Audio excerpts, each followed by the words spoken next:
Bien, alors comme ça vient d'être dit, on vient d'assister au cours des dernières années à un véritable effondrement de notre commerce extérieur.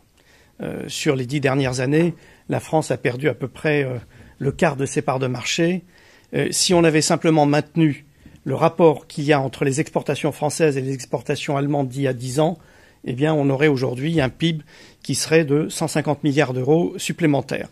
Donc la vraie donnée de base, c'est celle-là, effondrement de nos parts de marché à l'étranger, et qui lui-même s'explique largement, je vais y revenir, par un effondrement industriel. On a assisté à une désindustrialisation violente en France au cours des 10 dernières années, l'industrie ne représentant plus que 13% de la valeur ajoutée. Or, l'industrie, c'est très important parce que c'est ce qui explique en général, en moyenne, les 3/4 des exportations.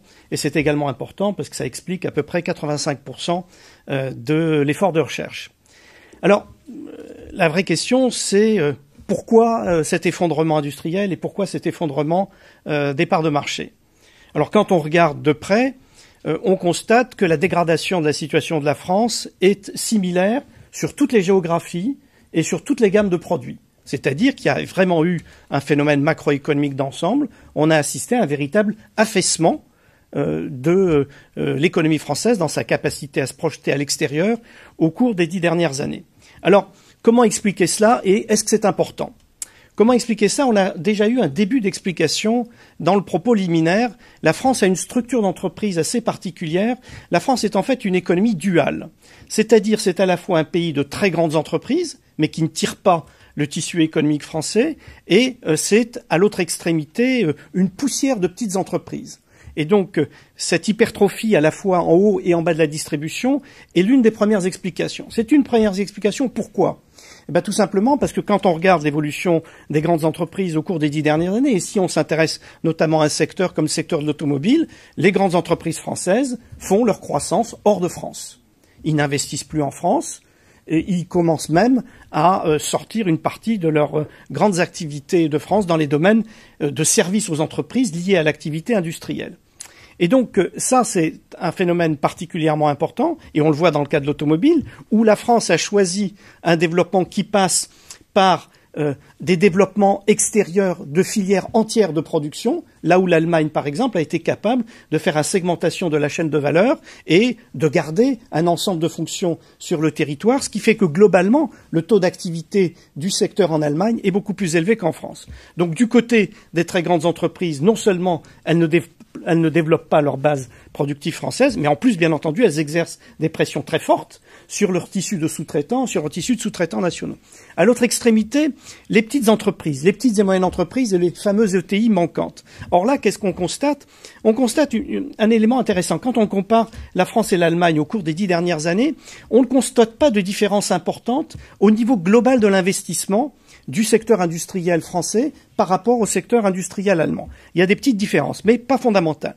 Les vraies différences qu'on constate, c'est les niveaux d'investissement par taille d'entreprise. Et c'est là où notre structure et notre distribution par entreprise est importante. Parce qu'en gros, les petites et moyennes entreprises françaises investissent moins, exportent moins, développent moins, innovent moins que les entreprises allemandes. Et ça, bien entendu, ça finit sur la distance par avoir des effets importants. Pourquoi cette situation? Eh bien, là aussi, un résultat très important, c'est que sur les 10 dernières années, l'excédent brut d'exploitation des entreprises françaises a baissé d'à peu près 15%, alors qu'il a augmenté d'à peu près 65% dans le cas de l'Allemagne.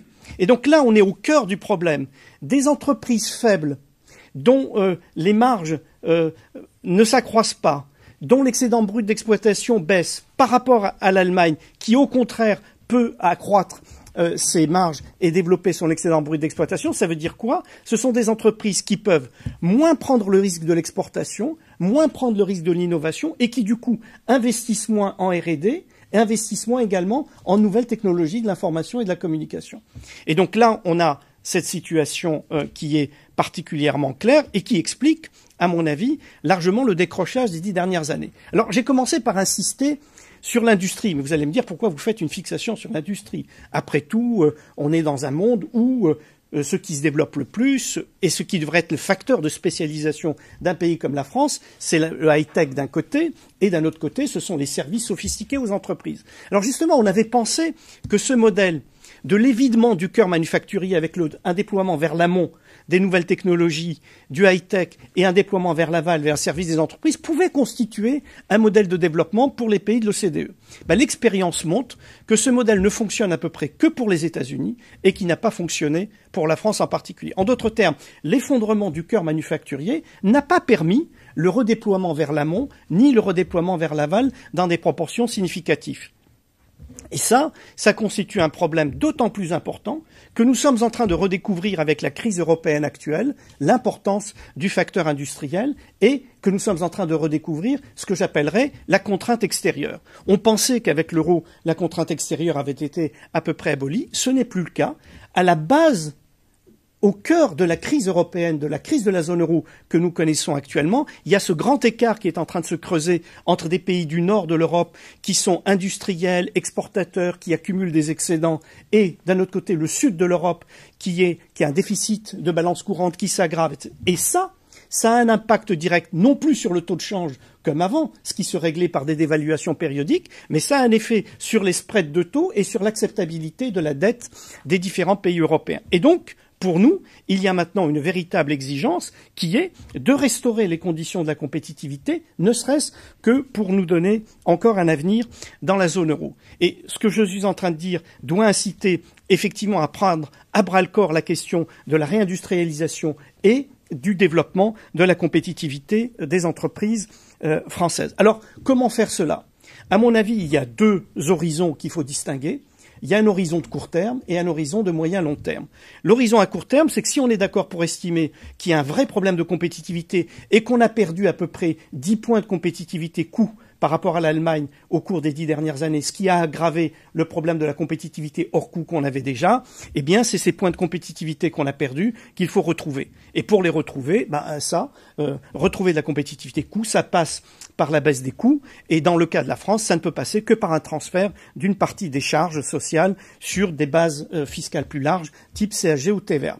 Ça, c'est à court terme, c'est ce fameux choc d'offres qu'il faut provoquer pour restaurer la compétitivité des entreprises avec toute une série d'autres mesures d'environnement économique plus générales que je n'ai pas le temps de développer. Et puis pour ce qui est de l'horizon de moyen-long terme, c'est bien entendu les investissements à faire dans le domaine de l'enseignement supérieur, de la recherche, de l'innovation. Il y a un certain nombre de choses qui ont été faites, et dans la redécouverte de la politique industrielle et même de la politique industrielle sectorielle. Et là aussi, il y a un certain nombre d'actions à envisager. Mais je dirais, paradoxalement, sur les choix de politique de moyen et long terme, il y a déjà des options qui ont été prises. La vraie question maintenant, c'est sur le choc de compétitivité, c'est sur le choc d'offres qu'il faut se concentrer. Voilà, et je termine avec 1 minute de plus, là.